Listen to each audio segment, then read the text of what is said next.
На неделе глава Коми с рабочей поездкой побывал в Усть-Илимском районе. Прежде он выезжал в Усть-Илиму в октябре, а сейчас проинспектировал, как исполняются его поручения. Евгения Кладкевич о том, что Усть-Илима уже успели сделать. Трехдневная рабочая поездка Владимира Уйба в Усть-Илимский район началась с торжественного события. Глава Коми поучаствовал в открытии первого объекта в год столетия республики. Это социокультурный центр в деревне Карпушовка. Его здесь ждали давно и начинали стройку несколько раз. Завершить объект помогли социальные партнеры региона. Глава Коми отметил, для жителей важно не забрасывать такие проекты на полпути. Когда начал какое-то дело, маленькое или большое, это дело нужно всегда заканчивать. И социокультурный центр деревни Карпушовка тому хорошее утверждение этого правила. Пусть не сразу, пусть не с первой попытки, но вес взят, центр открыт, и это самое важное. Следующая остановка – село Коровьи Ручьи. Здесь принято решение до конца года отремонтировать интернат. В нем живут 11 детей из села Нерица кадетской школы. Здание находилось в аварийном состоянии и требует капитального ремонта и прокладки инженерных сетей. Держатели не будете ставить? Ничего, будет. Не обходятся рабочие поездки главы Коми без встречи с общественниками. Владимир Уйба встретился с активом межрегионального общественного движения «Русь-Печорская». В последний раз глава Коми встречался с членами движения в прошлом году и отдал ряд поручений по итогам. Все касаются именно сельской инфраструктуры. Был непростой вопрос. Это автомобильная дорога Яровель-Южма-Усть-Илима. Надо сразу сказать, что это дорога региональная, межмуниципальная. Вот в 2021 году мы планируем завершить разработку проектно-сметной документации на проведение реконструкции участка этой дороги. Это Южма-Диюр. После проработки сметы дорога будет включена в адресную инвестиционную программу Коми. Другие вопросы касались инфраструктуры, проектов народного бюджета и народной инициативы. А часть, например, вопрос поддержки тренеров в сельской местности, прорабатывается на федеральном уровне. Прошлогодний аномальный паводок до сих пор дает о себе знать.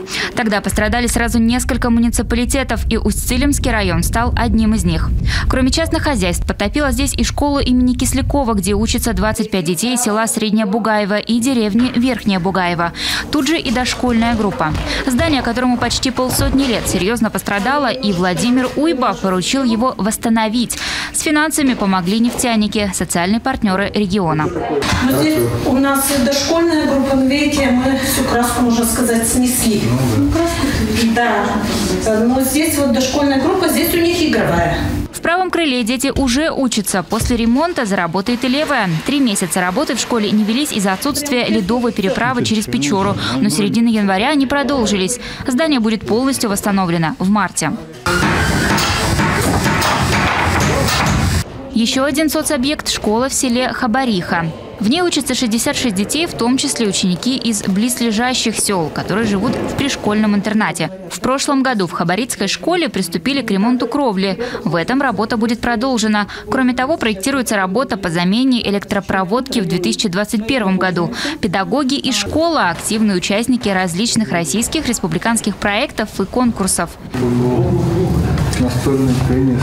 Но это, естественно, не все грамоты учитель физкультуры, их собирает, подшивает отдельно. Здесь мы обновляем. Здесь же глава Коми общается с фермером Василием Захаровым. В прошлом году по линии Минсельхоза он получил почти 20 миллионов рублей гранта на строительство фермы на 80 голов. Завершить проект мужчина планирует уже этой зимой. 150-200 миллиметров будут утеплителя и также профлист. Остановили, не делаете?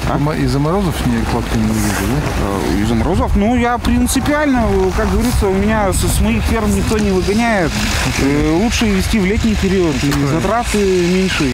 Далее Владимир Уйба посещает еще 2 хозяйства – Людмилы Каневой в Сергеево-Щелье и Лидии Каневой в Усть-Илиме.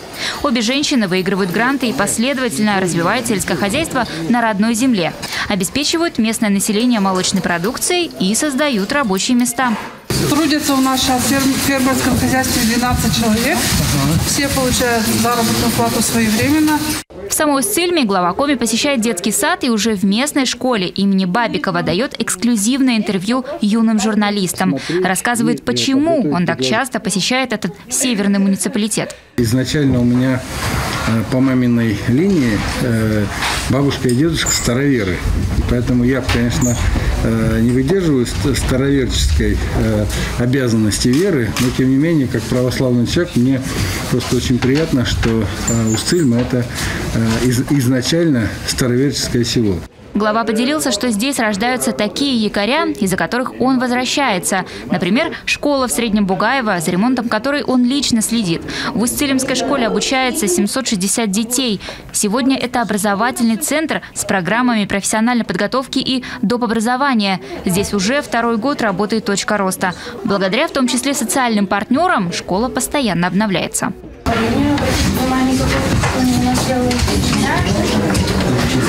Снова о воде, но уже не паводковой, а питьевой, говорили на встрече главы с главами сельских поселений Усть-Цилимского района. Дистанционно участвовало и правительство региона. Обсудили также вопросы транспортной доступности удаленных поселений, содержания дорог, пожарной безопасности сел и деревень, обращения с отходами и поддержки предпринимателей и множество других.